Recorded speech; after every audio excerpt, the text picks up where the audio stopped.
hailing us from the USS Spacebook to yet again sit back and engage your warp drive for a further edition of our YouTube exclusive, raw, unfiltered, as live Star Trek video podcast thing with me, Dan Hadley, Birmingham's King of the Geeks, back again. Where are we? I never get this quite right, do I? Hello, how are we all? Yes, there you are. Whoa, what a week in Star Trek. Lots to talk about today. So no TNG review from me, but we do have lots to talk about from other kinds of Star Trek, touching on what's to come, what's recently dropped in the last week or so. You lucky people, more Lower Decks. And yeah, we're going to take a look at a trailer. Haven't done that before. See how that works out. If we get struck down, I think we'll be okay if I keep the sound off. What do you think? Yes, and as always, we have a crew. Firstly, he's sort of Warp Drive's version of Q, I think. Quite omnipotent and a little mischievous. And really, you never know what he's going to have on his head. He's one for the caps. It's it's the Mega Geek, Ian David Diaz.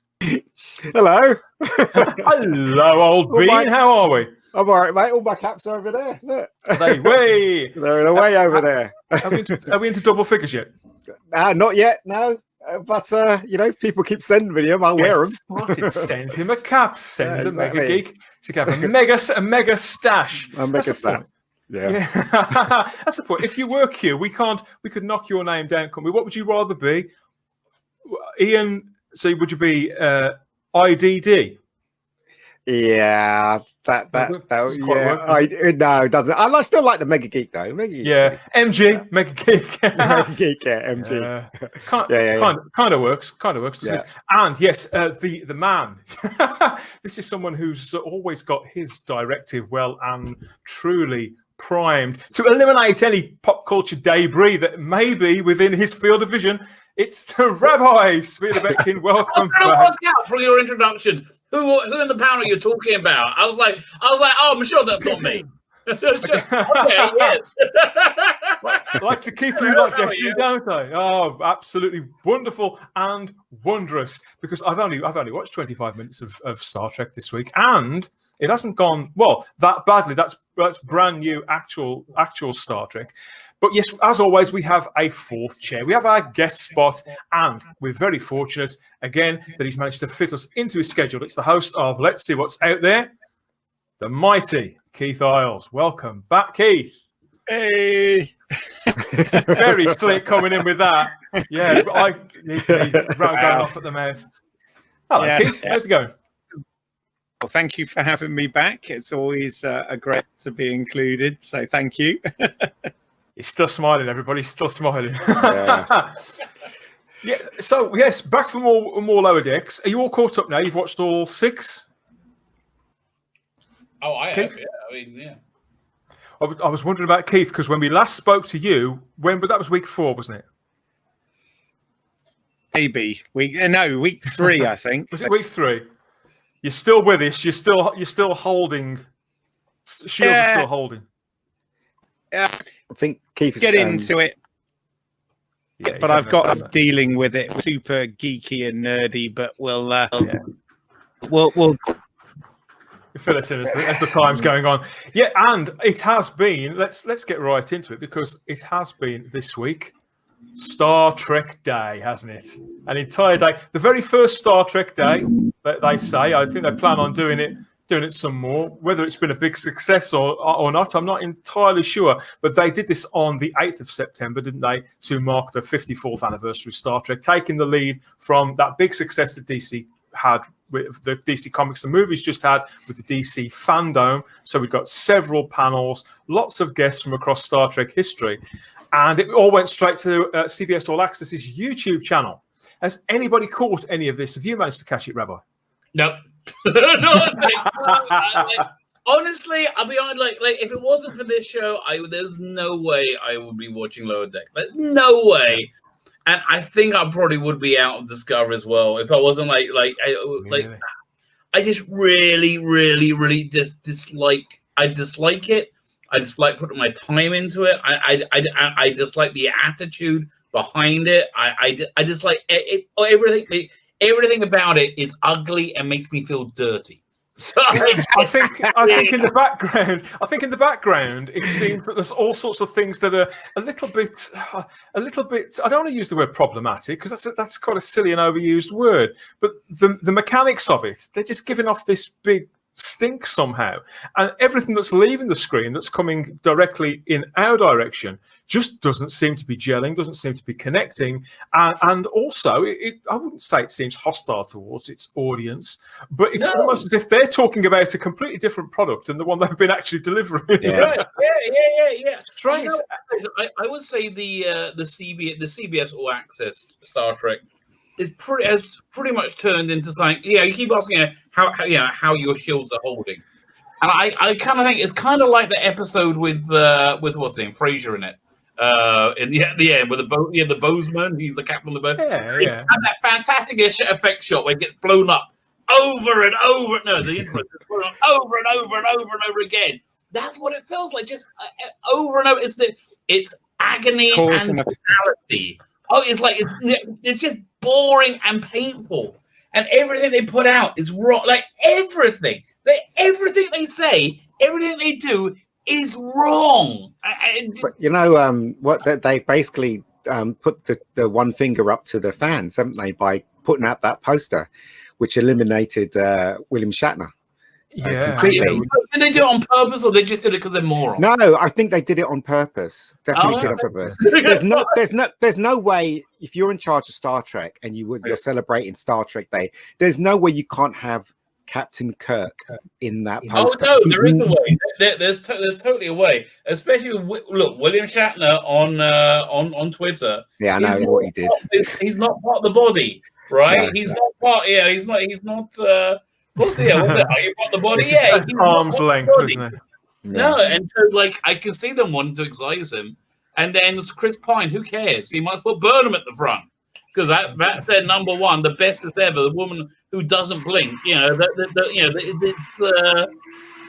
I can see why she's front and center, but I can't. I mean, you know, I can see why they put her front and center because they're morons. It's obvious to us that the Star Trek fans are not supporting this. The majority of Star Trek fans are not supporting this era of Star Trek. So there's no Keith, one supporting this. You know, Keith, as a big Star Trek fan, a whole festival called Star Trek Day a few years ago. You'd have been all over this, presumably. Did you watch any of it this time? How aware of it were you? And how does this sort of sit with you? Well, I mean, I was very aware of it because it's hard not to be. Sadly, didn't actually get to see it. I managed to paid work on a shoot, and as will attempt to work on a film, the rest of life goes on hold for the duration of that. So sadly, that was right bang in the middle of Spec Day. So I've not got to watch any of those panels yet, unfortunately. Then again, I don't really feel missing out particularly because I've got my finger on the pulse as to sort of what's coming on Star Trek. And, you know, I kind of like to just sort of see these things in my own mind up rather than sort of get too to the hype around it, if that makes sense. So it is like being lathered up by a corporate body. They're puff pieces, 25-minute puff pieces, and all the people on screen. Now, I've watched the Discovery one and the Lower Decks one, and everybody on screen, actually on the Discovery panel, a couple of them seemed like really dull people. I won't name any names. Alex. Oh no, I watched it. Come here. Alex Kurtzman seems barely awake. Michelle Paradise seems really nice. That guy they've got in playing this new character, Book, he seems really excited and engaged.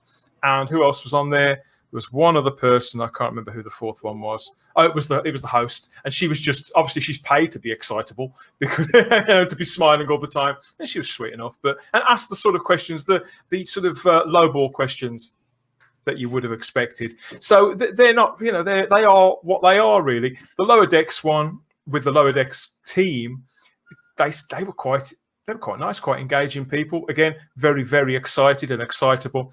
But it was amusing because they made a lot of, what do you make of the impact of this show? How much have you been taking in? Do you go on social media? And all of them being quite young, they all use social media, I think, with the exception of the woman who plays Mariner, who voices Mariner. And you could see the look in their eyes. They have been looking at Twitter. They have seen the reactions. And when the host sort of asked them what did they think of the reactions, it was their sort of comeback was, well, everybody's got an opinion, haven't they? And we can't please anybody all the time. I like being in this show. It was like, oh god. Well, here's the thing. Here's the thing, right? Here's the thing. They can't. Look. My theory is that everybody knows that these things are not going well, but they're under contract, so they can't say anything. You know what? I think majority of people in Star Trek Discovery, behind the scenes and in front of the camera, they want to speak out, but they can't speak out. And it's frustrating, isn't it? It's really frustrating. I got that vibe with Star Wars, and now they are speaking out. Yeah, I've never got that vibe from Discovery. Well, that's the thing. I think it's going to happen in the future. I think it's going to happen. I can see Anson Mount speaking out. Yes, he started to, didn't he? And then he shut his mouth pretty quick. But I can't see what's the name. The woman who plays. Let's go through the cast of Discovery. There's Burnham, whatever her name is. She's really happy with it, right? She's like, it's stunning and brave. That's in the only good character.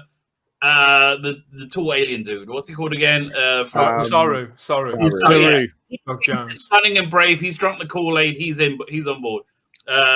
Who else is there in it? There's the minor characters. Tilly thinks it's wonderful. Well, just to jog your memory, here is the new post. Just to jog get your it memory. away. I don't want that touching my eyes. Go away. Everybody on that in that picture, I think, believes they're delivering a fantastic product.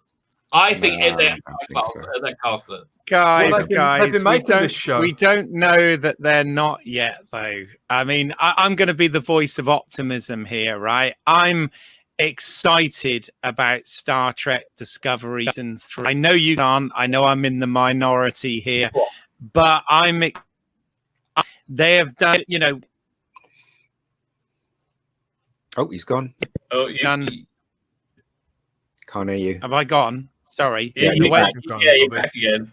The way they've set up this new season is what I in the first place is, setting it outside of pre-existing timeline used to, and I give it a chance, guys. I'm gonna watch it. I'm gonna watch it. It's for free. It's on free. It's on Netflix. I'm watching it. But here's the thing.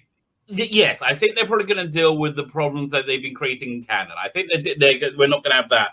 But they're still going to have the fundamental problem is they're making an awful, boring show that nobody in the right mind would want to watch. That's still, again, it wasn't breaking canon when they had those long shots of the bridge crew crying that Burnham was sacrificing herself. That wasn't breaking canon. That was just how are we monetized on this? Can one swear? That was just crap. that was just for me. This looks like a concerted effort. I think even more so because as well as the video footage, which we're going to take a little look at in a moment. Sorry, Rob. Everybody who doesn't want to see it can hide their eyes. There was this new publicity poster which we've seen before, but they've paired it up now with a refreshed logo. Looks a completely different sort of attitude towards that logo. Much more sort of. Remember the old logo? What did it look like? It was the old Star Trek font, but it was a version that was quite broken and jagged. And Alex Kurtzman said on the Discovery panel that I watched that was a deliberate attempt to hearken to the Klingon War by making it all jagged and making it look aggressive almost. Whereas, like what Keith was just saying, I think that they view season 3 as almost a blank canvas. So I think I've taken it as their admission that they have kind of buggered stuff up. This is a way of giving themselves essentially a creative do-over. I think the logo is a deliberate attempt. I think the logo is a deliberate attempt to chime with the J.J. Abrams movies with the lens flare on it and to look a bit more optimistic. And to look a bit more optimistic. And the fundamental problem is the creators are bad. They may give it creative. Like, listen, if Seth MacFarlane gave it a creative work, he wouldn't give it creative work over because he's creative. He's talented. He can write. And they wouldn't give this okay. It's kind of like if Michael Jackson was still alive. Would you take your kid to spend the night there? Let me just say something. Let me. You might not rate this one. Maybe. Ian. Let me just say something, right? I love Keith's optimism, and I hope Keith is right. But for me, right, it died in season 2. Now they may have started in the future, and now they're not going to get the history of Star Trek wrong because now they're creating new things. But you still have the women agenda stuff in there. You'll still have all that crap that's in there because they're not shying away from that. Okay, I know that some of the writers are new. Some of the writers are new. Since it's brought into the same culture, I agree with you, Ian. I think the problem will remain. Yeah, I'm saying this is what's going to spoil this show. It's not the fact that they're going to change it and try something new. It's the fact that the same runners, the same showrunner, and the same kind of idea about Star Trek is implemented in this one, and this is one of the reasons why I will not watch this. Good luck. If people like it, that's fine with me. But for me personally, I can only speak for myself. Again, I do not want to watch this. Do not. So, Keith, I want to say, listen, I get where you're coming from 100%. Just before the last season of Doctor Who came out, the season 12, right? I put out a video saying I'm ready for Doctor Who to break my heart again. I was optimistic because I just love Doctor Who that much. And I wanted it to be, I wanted them to put it. And I get where you're coming from because you just love Star Trek that much. I've realized I love Star Trek less than I love Doctor Who, even though when everybody did this in the intro, when I was like 8, I spent 3 days with tape over my hand. And that actually really happened. That was a thing, okay? So I think I quite like Star Trek. I like it a lot, but you just need that. I understand your pure, unadulterated love for it. I do, and I hope you're right. You know what? So do I. But so do I. The rumor is, guys, with you, but I really hope you're right, mate. I really do. The rumor is that this new rethought version of Discovery sort of 2.0, you could call it, was originally, the entire premise of this was originally going to be another Star Trek show altogether called Star Trek Destiny, which CBS, Paramount, whatever, did register a trademark for around 18 months to 2 years ago.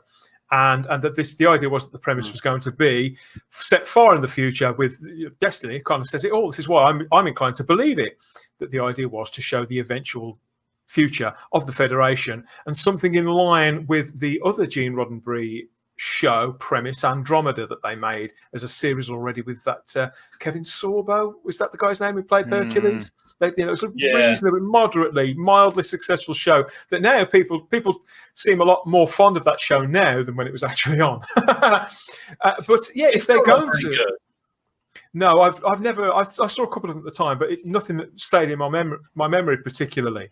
And Alex Kurtzman in the Discovery panel that went with this poster, he did say, which they have said this before though. He said, the Federation hasn't fallen into ruin because of anything that the Federation did itself. It wasn't a case of the Federation tore itself apart from within. Something else came upon it and brought these circumstances into being. I believe that setting it 900 years in the future is a bit too much. I think it's a bit foolhardy. But I'm sort of veering towards Keith because I do see that it's sort of an admission of guilt, really. I mean, that finale. Well, why don't they apologise to the fans then? That finale to season 2 was ridiculous. None of it made any sense at all, and I think that they did it to get them to this place where they could have that blank slate. Why don't they apologise to the fans? None of them ever do they? Because the fans, we know nothing. Because we know nothing. Yeah, you're right. None of them. See, this for me, it just feels like a middle finger to the fans, right? Because the fans hated season 2 with such and there was no need to go to see the. They ended on it. They could have just ended it and done something else. There was no need. I mean, maybe if they rebranded it and called it something else. If they called it Star Trek Destiny instead. Do you remember Enterprise? The last episode of Enterprise. The two writers came out and they said, "We're really sorry. We thought it was a really good idea for the last episode." 10 years later. But at least they apologized. I mean, because they're from a different generation of people. Yeah, but these guys have got 9 years to apologise for this. Exactly. Previous generation had a vague approximation of human beings, which I think is the problem. You think I haven't had that much interaction with Twitter until the last few months, right? And it's through fandom, right? Doctor Who fandom, but fandoms are the same the whole world. There's in every fandom, even knitting fandom, which blows my mind. Knitting, they have a tiny clump of people that are just the worst people that I've ever met in my entire life. I can't. I'm always like, why did you do that? And I just think they're the people who are writing it. That's why. But you know what, right? I don't hate Kurtzman. I don't hate anybody that's involved in this Star Trek, right? But you know what would go with us? What would change my mind if Kurtzman literally comes out and says, "You know what? We're really sorry. We're trying to correct it now. We understand the fans. We want to please the fans. We want the fans back. We want them to buy the merchandise. We want you to like Star Trek. So we're trying." That would be great for me, because I will okay, I'll watch it. To me, Ian, the trailer almost sits, and we're going to take a look at it in a moment. But for me, the trailer is almost an admission of guilt. So was the Last Jedi. I've not seen it. Seen it, by the way. In this 2 minutes, all right. In this 2 minutes, in my view, they choose to focus on certain things. It's almost as if they've got a little list in front of them with all the major fan gripes. The fact that the cast don't seem to gel. It's as miserable as fuck, and got a big list and gone down and gone, right, tick that off, prove that wrong, and all those moments are in this trailer. Now, does that mean it's a good trailer? I'm not entirely sure, but to me, it's too much of a coincidence that the most often repeated criticisms of Discovery, particularly in season 2, but a lot of them stretching all the way back, are softly addressed in this. So let's have a quick look at it now. I'm going to have the sound off because I don't want to get struck down by the mighty Kurtzman. Can't wait to see this. This is amazing. So I don't see the problem, guys. That looks that I'm dead excited. I can't wait. So I'll be the odd one out. You say you can't. I thought it was a problem. You can't see the problem. You don't remember what happened in the last season.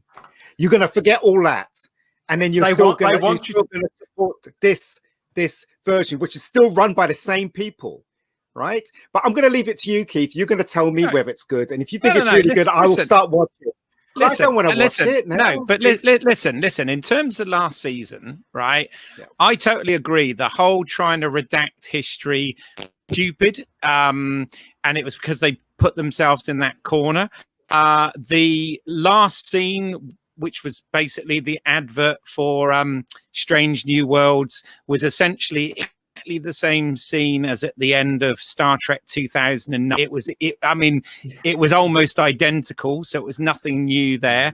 I agree, but this, this, they jump forward and now they're there. I just think for me that's terrible actors. That's exciting. They're still terrible creators.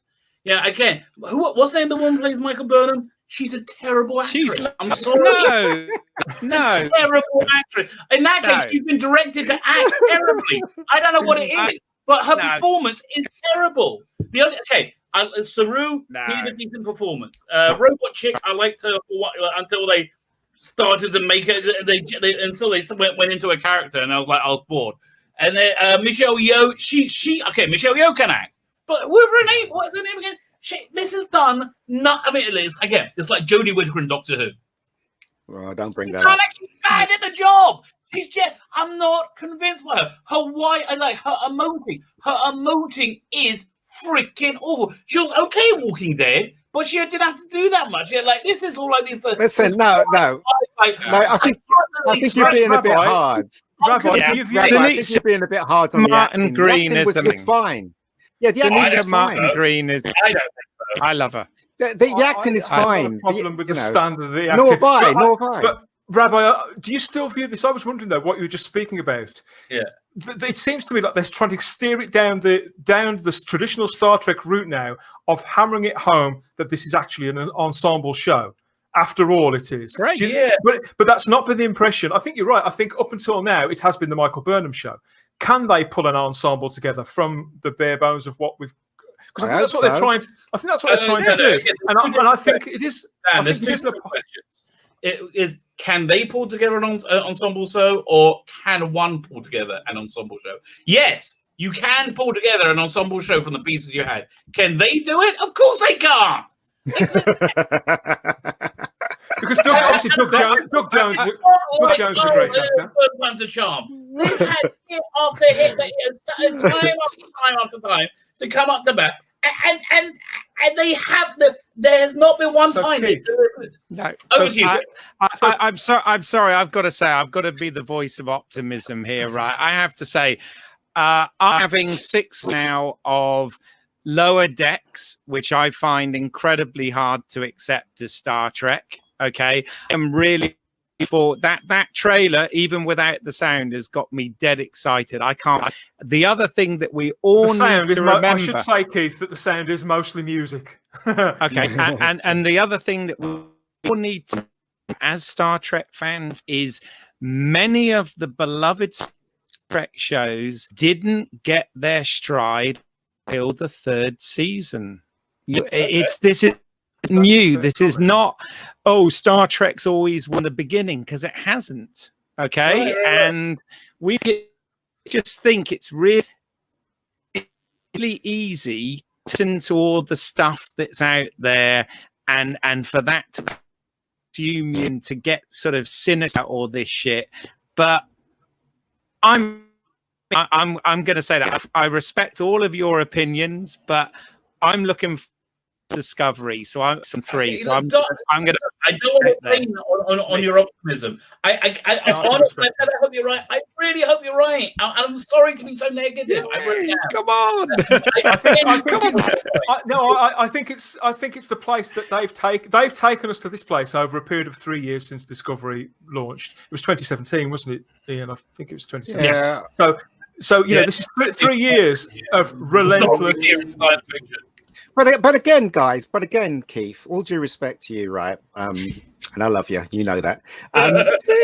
You know, listen. With all due respect to you, but you can't compare what's happening with Star Trek now to yesteryear, because they didn't implement this horrible women agenda stuff in their woke agenda, and this is what's spoiling it, right? Yeah. And what makes you think this one's going to be any different to the last 2 seasons with a stupid agenda in there? I hope and pray that it does not have it in there. I will love it not to have it in there, because I love Star Trek, but somehow I think it's going to be in there. So. I'm interested by the idea and by that comparison that we all make, that I've made this comparison to, that Keith's just made. I think it's a reasonable. You can't make it. It's 2 different things. The comparison really works. It sort of fell down for me after I thought about it for a while, because back in the day, particularly when they were making TNG, actually no, and TOS as well, but when they were making all of those shows, the logistics of making a standard season of television of between 20 and 25 week episodes that were running most weeks of the year, a very, very high turnover. It was the sausage factory. They were flying by the seat of their pants for 9 to 10 months of the year. They were making the episodes only about a month before they were being shown. It was a machine. With these shows, the bulk of the filming, certainly over half of the filming for Discovery Season 3 was actually done a year and a half ago. These 13 episodes in this case, but sometimes as few as 10. Say with Picard, they got just 10 episodes.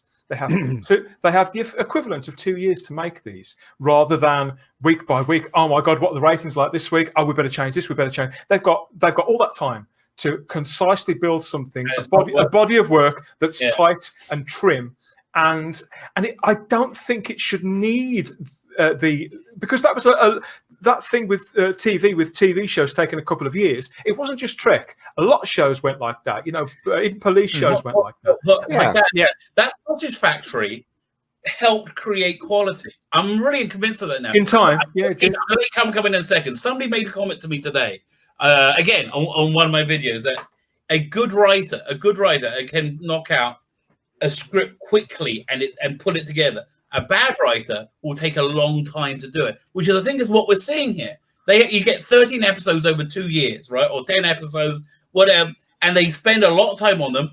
Because they're not talented. They're not good writers. Good writers, again, can get in that sausage factory. That Sausage Factory creates brilliance. And it does. Mm-hmm. It does. Michelle Paradise, she's been around for quite a while, but she hadn't got the science fiction pedigree, had she, Keith? I mean, how do you feel about her? Because her involvement stepped up a little this year, I believe.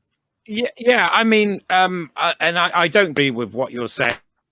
Obviously, we're talking a very different model of creativity and film in the way they're made now to how they were made when they were in, as you call it, the sausage factory, where creativity had to happen on a weekly basis, literally. I think, and again, I'm going to sound a little bit like I'm doing it here, but I think what hasn't helped with some of the poorly conceived storylines within the few seasons of Discovery was the fact that we had multiple showrunners change throughout it because of differences in politics and all that sort of stuff. And of course, that obviously will have an impact on what's happening, because it's a little bit like, dare I compare it to, and that ties like with what the rabbi was saying. Yeah, it's a little bit like with what Star Wars thing.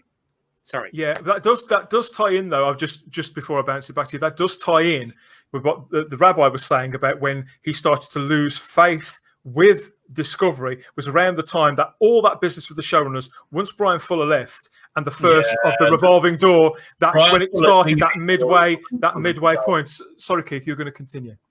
No.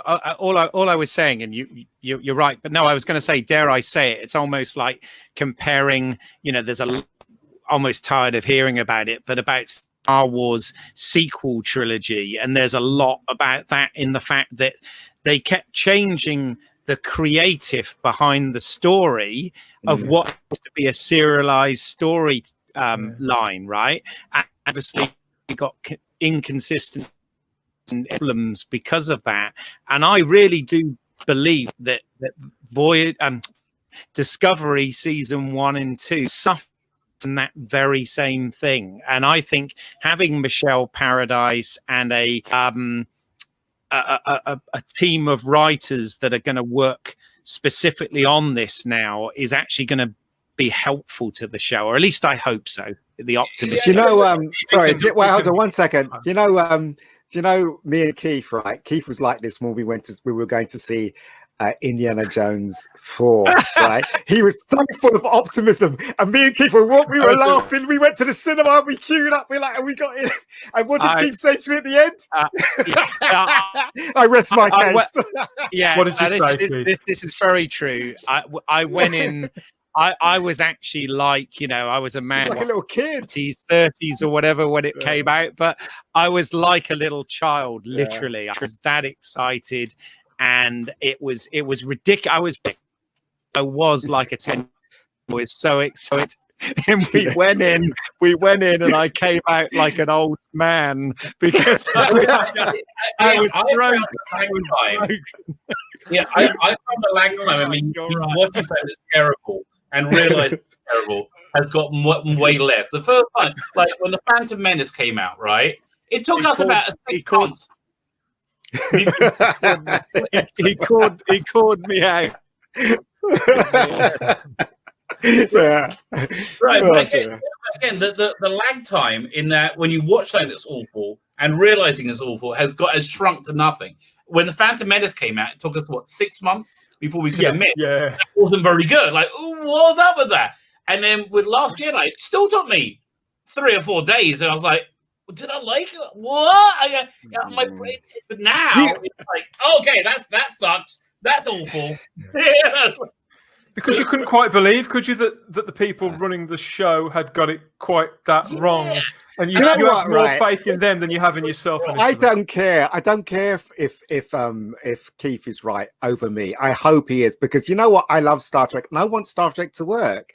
Yeah. So I don't care. As long as you give me good Star Trek, I'm watching. You know what the biggest difference is between this Star Trek and all other? Yeah, this era of Star Trek and all others. There's zero accountability. Zero accountability for the production team. That's Back true. in touch, That's very true. You had to get your bloody ratings. For the advertisers to maintain their investment. No accountability for failure. That's true. That is very true. Yeah, I agree. The industry has changed and the model has changed, and you're absolutely right. The accountability over quality and ratings, etc. Is not there like it used to be. So yeah, very true. Yeah. Apparently, CBS All Access is in its final throes, and they expect it to wrap up next year and be absorbed into something called Paramount Plus. That it could be the next level of that, which will obviously be a more international. They don't fold before then. Presence. But Hollywood is in free fall. I mean, just in talking the industry, Milan has crashed horribly. This is in a lot of trouble. What else? Tenet didn't do the business they were hoping to. They pushed back Wonder Woman to December 25th. Yeah, Hollywood are freaking out for good reason, because the party's over, because they've developed this business model with zero accountability, and and that's over now. You know, the pandemic, for all its crimps on our lives, has some good points to it. It does feel like the end of an era, and it may obviously that's going to be quite tumultuous at first, and it's going to cause all sorts of problems, fiscal problems, and I do hope they don't shut down cinemas, because I really love going to the cinema. You know, I really hope they don't shut it down. I think I think we're going to get I think we're going to get better movies, quite frankly, because movies are going to have to be made for way smaller budgets. And we were talking about this earlier in the week. We were on your channel, weren't we, Rabbi? On the Rabbi from Another Channel's Planet, Svila Betkin's channel.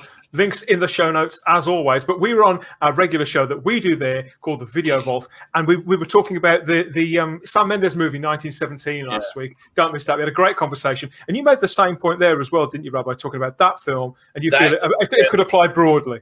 That is the way that, like, a $90 million budget is the big budget now. You're not going to get $200 million budgets. The $90 million budget is a big budget, and you have to be creative with that. You have to be able to work out how to get everything out of that, which I think is And can they make good fantasy? Sorry, Rebecca. Can they make good world-class fantasy and science fiction to that money? Yes, they did. I believe so too. I believe they can. Need the production values they've been putting into Picard, into Discovery, and they don't need Star Trek. New Voyages? It's still way better than all of these shows. And it's not because they understand Star Trek better. It's because they don't have unlimited budgets where they can do whatever they want. Every freaking shot has to be thought about, and every freaking shot has Rabbi, everything. You've got to understand that it's a different working model when they do Hollywood, because you got to go through the agents, and the agents demand X amount of money. Same thing with production and sets and all that stuff. When you're making an independent film, you don't have any of that stuff. That's why you can do something like the Star Trek Adventures and stuff like that. The old Star original series, they just put out creative, great creative entertainment each week. Twilight, great creative entertainment on like a regular budget every freaking week, and they did that because they had to rely on their minds and their talent and their potential, rather than on very expensive special effects, which is very clearly what the current Star Trek is doing. Well, maybe, gentlemen, and you watching, listening out there, maybe the future lies. And Rabbi. maybe the future lies in animation. Yes, things were getting way too positive, weren't they? Let's be honest. Here we are, back with Lower Decks. We continue on into the second half of season 1 of Lower. Poor Keith. It was going so well, wasn't it, mate? He keeps crying. Oh dear. Yes, here we are. Keith, you haven't been in for a couple of weeks. You've stayed the course. The last couple of episodes, they hadn't convinced you. It hadn't won you over, I gather. No, basically, no. It's you know, it's I don't know who it's supposed to be for this. I know there are lots of people who like it. Which Wait, I mean, wait. the odd, There are a few. What? People, there's lots of people odd. who like it. Well, apparently so. But the odd about this is the amount of. I mean, a podcast that we've it is a Star Trek podcast, to be fair, but I mean we've spent way much time in my opinion in this podcast, and it's I don't know whether to do a spoiler here for that we coming out this week about how I've come to accept Lower Decks, and incredibly nerd and geeky, but I've got kind of headcanon way of dealing. So I don't know whether I should reveal it. Tell us. I want to. Fascinated to learn, Keith. We could All explain to us. Show us the way, Keith. Show us the way. All right. Well, the way I look at it, we have all of entertainment, right? We've got books, we've got theatre, movies, we've got we've got video games, of things. So I believe that in the 24th century, it won't just be holodeck programs and holo novels. There will still be other things happening. And the only way I can deal with this, said Canon, to say there is a division of the Federation called, God, I'm such a nerd, called Creative Arts. And basically Lower Decks is an animated comedy show that is made for entertainment for Starfleet officers, and it's supposed to it's an ironic universe comedy show they watch on their pads when they're off duty, and that's the only way I get this. Okay, I have questions. First, why don't we just say this isn't Star Trek? Just say it's not Star Trek. It's nerdy. I don't know, but why not do that? Why don't you say it's not Star Trek? A lot of people said it's not Star Trek. My biggest question on your theory, which is very inventive, that has to be.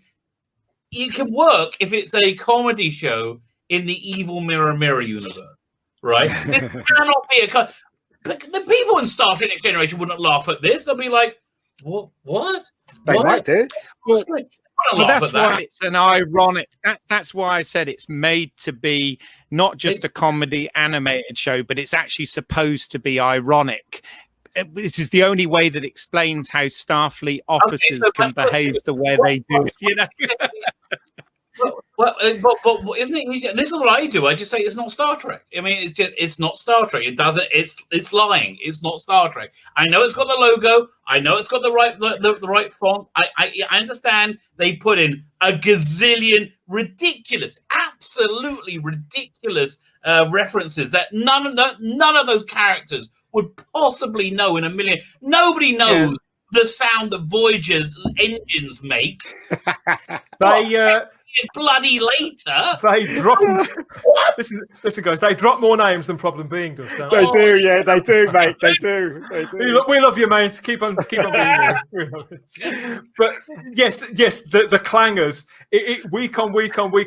I could sort of forgive it the first couple of weeks because theoretically they're finding their feet and they want to try and sort of convince you. Look, it's the same world, but they're still doing it week 6. It is getting a bit much. While we're talking about week 6, yes, this episode, it's called, what is it called? I can't remember. Terminal Provocations. And that was the best story in it, those two. That was the best story in it. This is the plot. I hate every character on the screen right now. Whilst the USS Cerritos itself is tussling over space debris with a reclamation vessel, the well-meaning but awkward Ensign Fletcher makes work difficult for Ensigns Mariner and Boimler. In order to get over her fear of spacewalking, Rutherford introduces Tendi to a holodeck training program. God, I cannot speak. I do apologize. To a holodeck training program of his own creation, aided by a helpful mascot. This is written by John Cochran and directed by Bob Suarez Terminal Provocations. Who wants to go first? Rabbi, go on then. Oh, Been here all day. Get out of your system audibly in a sigh. Go on, Rabbi. Keith wants to speak. Go go on, on. Keith. Go on, Keith. No, well, what I was going to say that that I'm getting a little bit bored with now in terms of the format show is I appreciate it's got its kind of the story thing going on, which is fine, but I'm getting a little bit bored of the mix because it's always Tendi with Rutherford and with Mariner, and I wish that episode have all four of them together, or they'd say dynamic round a bit so that we've Rutherford with her and Tendi with even the two guys together and the two girls together, or something other than it being this every single week, or even one or two of the bridge crew, because like the doctor character.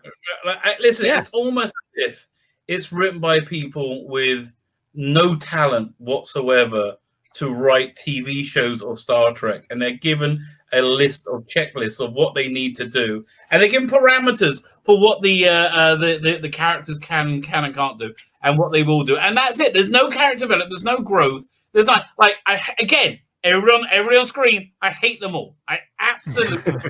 I hate them. I don't mind the bridge crew. I don't mind them at all. Honestly, you said you didn't hate Alex Kurtzman. I don't hate Alex Kurtzman. If he got hit by a meteor tomorrow, I wouldn't shed a tear. I'll be like, okay, I don't hate you, but if you die, it doesn't bother me. Okay, that's hatred. I don't even die horribly. Feels the same. Okay. Well, and who the hell was this new character they brought in this week for no apparent reason?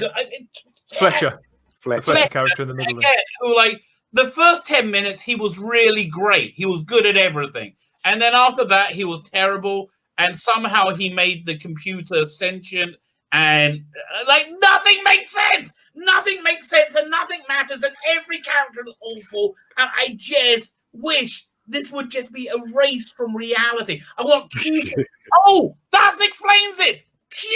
Q. This has been okay, Keith. I got it for you, mate. This is of a Q plot, right? This is saying Q's doing Picard. This is where Q's going to make Picard live, right? And he's made the Picard TV show. This is all Q, okay? That explains it all. Theory number two. Theory number two. So we've got two theories. We'd like you to let us know in the comment section which was it, Keith's theory or Svi's theory. Which one would you subscribe to? Which one would you rather try and live with? Let us know. Don't want to radiate praise. I actually think that the second story, which was the one stuck in the the holodeck was quite entertaining. I thought the other two stories was just rubbish. You know, the one with the fighting against the stuff, and there was three stories going at once here. Yes, I'm saying the other two were rubbish. It was two. Right. They said this debris is 100 years old. They're right. They have salvage rights on it. Shut up. Like what? I mean, also another thing, right, is that it's still wailing on men again, isn't it? Because there are points I wrote down, like for instance, right, when they're all making the sound of the ship. Why is it Bonya that gets or the guy with the purple hair, because I can't pronounce his name, gets thrown to the ground? Why does he get thrown to the ground?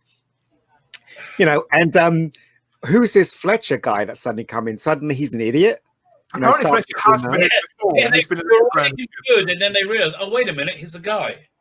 Yeah. To rewrite. You're right. Listen, look, Hollywood is not a good place. Hollywood's going down in flames, basically, and this is the last days of Rome as played out on the entertainment industry. This is Rome fell. This is Hollywood falling. We're watching. This is coming over the hills. I felt this episode was the ultimate mixed bag. I'm afraid I enjoyed this, and and I'm waiting for, obviously, because the last time I enjoyed the last one as well, and then when we came and recorded the show, we got Problem being on last week, and he explained what I hadn't seen. I thought, oh god, it all fell to pieces. So I'm waiting for somebody to because I'll tell you what I liked about it. I liked the fact that the story was different this time. I like the fact that it wasn't as problem being described last time, where Mariner comes in, creates a problem there. And he was absolutely right with this sort of 4-step way in which all the plots are dragged out at that point. I don't think that happens this time. I thought that the general plots and the way the story moves along was more in line with what I would imagine that a soft comedy animated version of Star Trek could be like, and to subvert all the tropes of the past in a reasonably comedic way. Yeah, but they're still selling the agenda, though. Like, for instance, right, that Fletcher guy. No, I'm not denying that. I'm not denying that. And says, she's a badass. Remember when they were going to fight the girl? And yes, I thought it was much less in this episode. I felt no, it wasn't, because you didn't notice them, and they're there. Yeah, I agree with it. Look, Dan, what you're experiencing can be explained in 2 words: Stockholm syndrome. It still didn't make me laugh, which is a problem that I have got with it. And I still have no idea who this show is for. And more to the point, I don't think they do either. One minute it was all sweetly comic and very cutesy. The next minute people's heads are being ripped off and there's blood everywhere. They do not know who this show is for. The show was for Alex Kurtzman to maintain his contract so he can... Because he likes his money. He's on a good gig. He has a fantastic deal, and he wants to keep it going for every second that he can. And good for him. Good for him. He's making a mint. Yeah, one born every minute.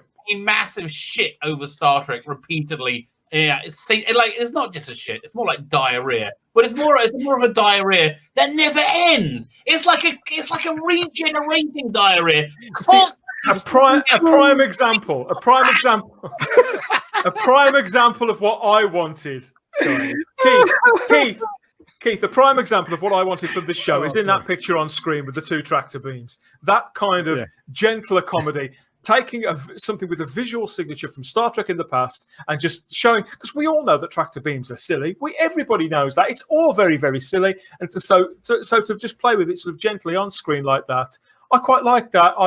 There was lots of little moments like that in this episode. I also felt that we saw Mariner and Boimler, a bit of respect from Mariner towards Boimler to some extent, as they worked together to get through this problem. Which the problem was indeed another awful. What was the last line, Dan? What was the last line, Dan? I don't know.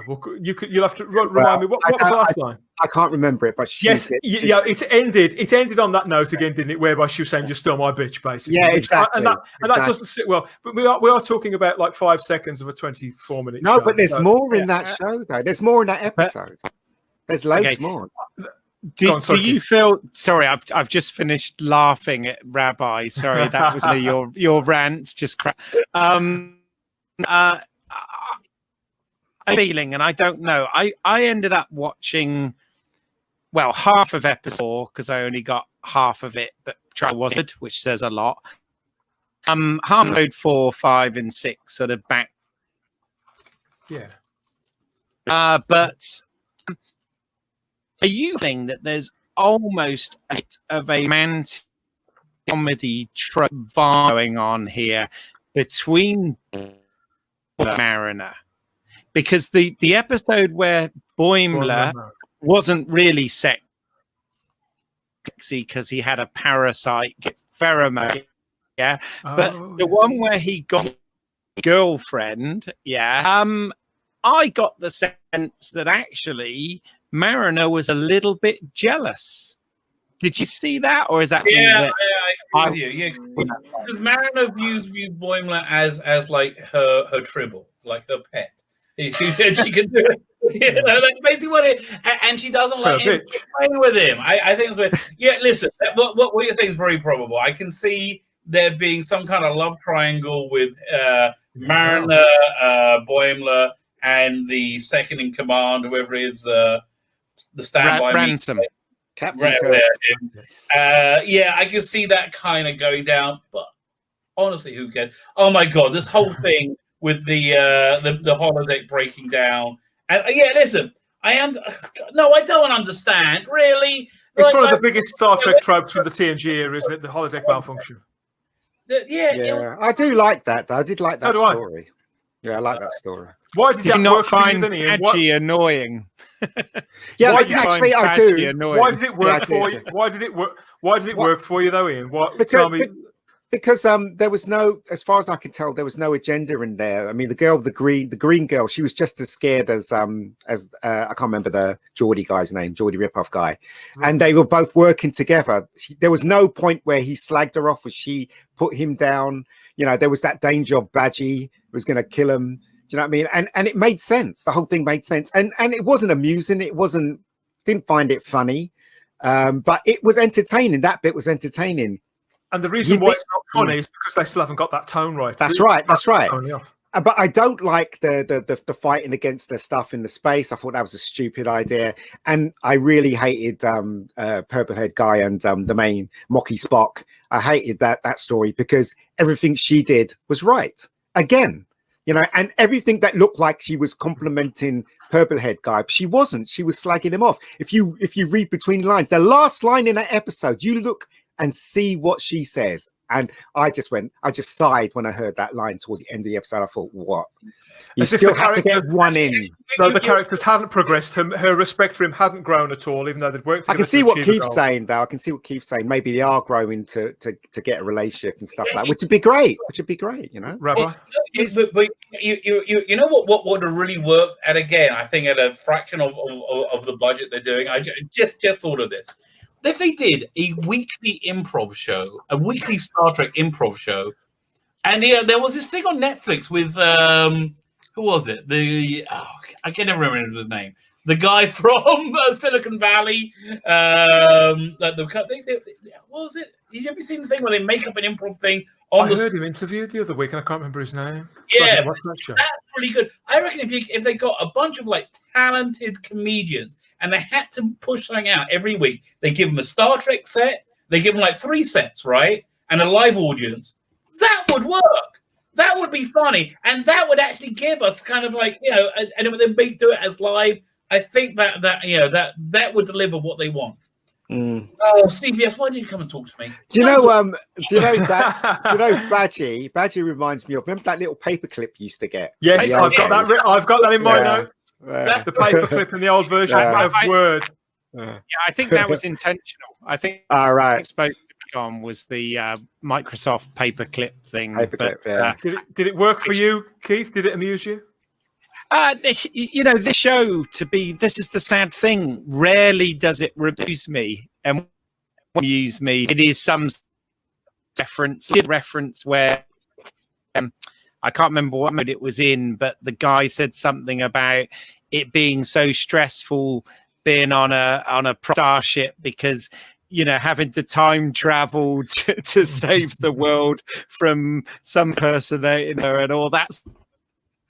So those lines made me laugh only because those are references to jokes of the show. But the comedy isn't that funny, It's funny. It's No, not you're right. funny. I was just looking at still. I forgot the whole choo-choo plot thread. What was that all about? What was that all about? It was just a throwaway thing, wasn't it? From them, Yeah. just culture, an idea of what culture, popular culture. Without marrying them, making Boimler want to die. It's like, but my God. But it's the very first time that Mocky Spock and Purplehead Guy actually went off and did something fun together, isn't it? The first time they did it, yeah. that was actually quite. That was See, good. and that's why I liked this episode to some extent and saw it as a progression, because I did feel that there maybe a mutual respect was growing between them. I like the other plot as well, just as you said, Ian. I liked that for all the reasons that you said and more. And I felt the characters were actually starting to go somewhere, and this episode worked. There was way too much in it. There was no need to have 3 plot lines running at the same time in 24 minutes. It was too much. It's still too fast. It's still too loud. It's still too obnoxious, and it's still not funny. Do you know one bit that I smiled at is when they were going up the steps and the Geordie rip-off guy and the green girl were tired, and then they look down and they see Badgie coming up, and he goes, "I'm going to kill you once I get my breath back." I thought that was quite amusing. So that was the only bit. That was the only bit. At the risk of losing all credibility, I really like the character of Badgie. I like the idea because the paperclip motif from, as you were saying, from the old software. I like that. But they didn't get. But where they went with it didn't work. Listen, it likes. Okay, it would. I think saying that I would the things I would dislike more than watching this episode. Like I wouldn't like having Badgie shoved up my ass, right? That would enjoy that. I would dislike that more than this episode.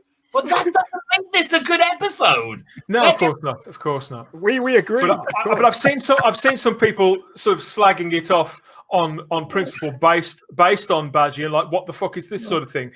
But to me, this is this show doing in animated form what could never be done in a live action show. This is the show actually taking the positives, the creative strengths of being animated, and bringing us something that we would never remotely accept in any other medium, no matter how well it was written. It's just like there's numerous things like this in the original animated show too. All's fair to me. I want this show to, because I love animation generally. There's lots you can do there that you can't do anywhere else, just and vice versa. And that's why I've got a lot of time. I'm sure that the character will be back, by which point I've no doubt I'll be sick of Badgie. But for the time being, I don't think Badgie will be back. Look, not this year anyway. No, maybe next season if they make one. But no. That was another thing that came out in the panel, by the way. Apparently, they were still voicing these and putting the music together when we were all in lockdown. So there I was last time, if you remember, Rabbi, you were saying, "Oh, they can't make a second season of this," and I was speculating that they probably had already started. Well, it seems quite doubtful actually, and it turns out most of this has been made this year, which will certainly really. I just can't believe they waited to the last minute for this. I mean, you would have thought somebody would look at the scripts and say, "Why can't they just find somebody talented, somebody funny, somebody who could like that's really if you're going to do a funny show, I don't know, Seth MacFarlane, you know what I mean? Because they look Seth. Look, okay, we've stolen the premise of your show. We're making it. Can you recommend any writers for us? Yeah, because that'll be nice. Just find somebody with some talent."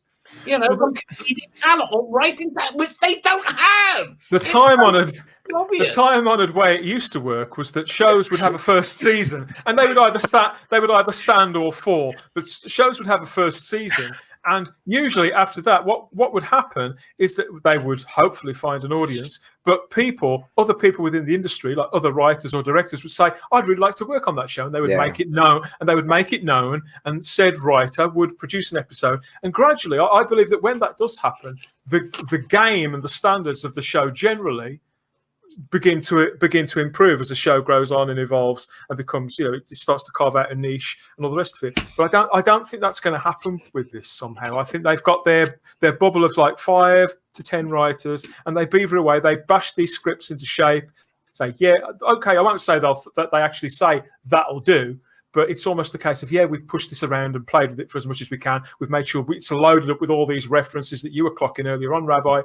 That will please this audience. That is good enough. That ticks all our boxes, rather than anything creative and something in their hearts and a real conviction in the story that they want to tell and a connection with the audience. And I think until they know who they're making this show for, Alex, that's down to you, Alex Kurtzman. Until they accept who the audience, who the feasible audience is for this show, which is families.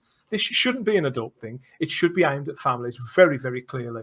There shouldn't be heads being ripped off. There's so little of that content here that it may as well not be there. And if it was made for families, then at least it might stand a chance of making some sort of mark on popular culture. And at present, it isn't going to. Ian, the thing is, though, we have the audience is completely different today than it was 10 years ago when Star Trek was out. And people don't sit in front of TV and watch things anymore. People are watching it on their phones. They're watching it on online and stuff like that. So it's very difficult to capture someone or capture a bunch of people as an audience. It really is, unless you're a true fan and you'll watch anything that they kick out on Star Trek. But it's difficult. I understand it's really difficult. So you know, I don't know whether are they going to go for a season 2 of this crap? I don't know. They say they are, aren't they? I thought they announced it. Who knows? Interesting finding out, isn't it, everybody? Yeah. Guys, I know we've probably suffered enough, and so have you. I've enjoyed this conversation and thrown all these things up in the air, and we've had a bit of cut and thrust and parry and block this time, I think. But yes. Ian, where do you want to direct people to? As always, it's that bit of the show where we ask to send It's just the same channel, Rebecca Gold channel. There we are. Award-winning Rebecca Gold. Just go there, have a ball. There's loads of stuff to watch. Are your shields up from your 1% last week? It is actually. It's gone back up. On. It's gone back up to 1. It was going to go down to a negative, but now it's gone back. The only reason why is because of that middle story with Badgie, which I quite enjoyed. But you know, if it wasn't for that, it would have gone down from a 1 to a negative. But yeah, Rabbi, what do you want to plug? Where can people find you? What do I want to plug? I guess go listen. Go to my channel, subscribe. I'm not going to guarantee you that if you click the subscribe button on my channel, that reality will then instantly alter, and all this awful Star Trek will be turned into a wonderful golden age of Star Trek. I'm not going to guarantee you that's going to happen, but it might. If enough of you subscribe, who knows what could happen? It's the Jewish New Year on Friday, which Catholic tradition says. Have you ever seen the movie? What's that movie? Dark City, where in the evening they recreate reality and bend reality, and that's really what the Kabbalistic idea of the Jewish New Year is. That reality is being reborn and reshaped, and anything can happen. So I would say, go to my channel right here, click link, and click the subscribe button. You never know. That could be the thing. That same Star Trek. Do you love Star Trek? I love Star Trek. Let's say Star Trek. Subscribe to my channel. You're welcome. You're gonna drop of Jewish New Year for everybody there. Right. Wow, Keith, you're our guest this week. Remind people where they can find your content. You put out several videos now, don't you? Put out several videos on your channel. But what's the general remit of the channel and what's coming next? Was Star Trek, 54 years going and own emoji on the phone. So I mean, you can't, start to be something right, yeah. But I forward to this Discovery though, so I know I'm the only one here, but I'm looking forward to that. But yes, in terms of channels, if you're into Star Trek, which if in this you obviously.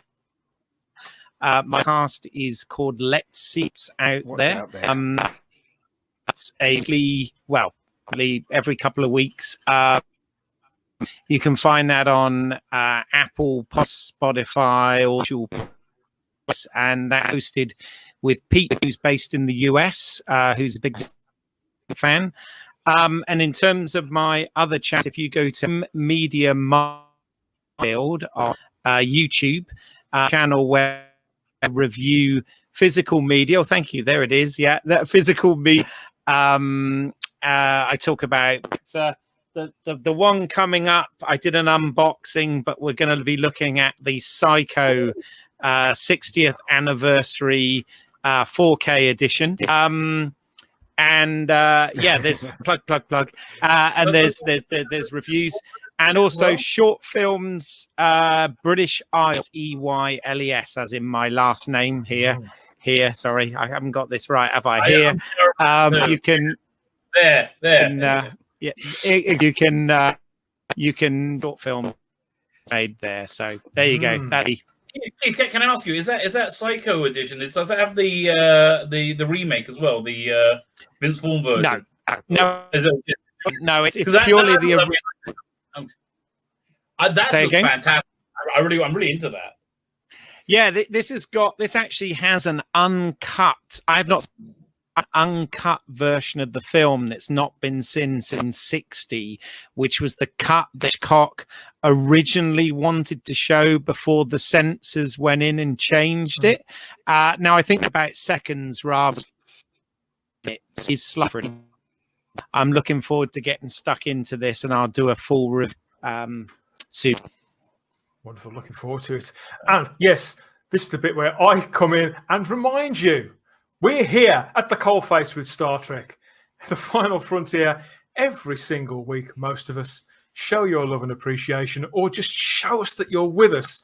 Hit like, whether you've liked it or not. Subscribe to the channel and drop us a few comments as well. Get interacting with us if you think we've got it all right or all wrong. You could agree with Keith. That's absolutely fine. You could be like me and who's sort of wavering a little bit, or you could be sort of get thee behind me like like Ian and the rabbi here. You could be dead against. There's no wrong answers. Let us know. Interact. And yes, we are back next time for episode 7. Then you get it wrong. Yeah.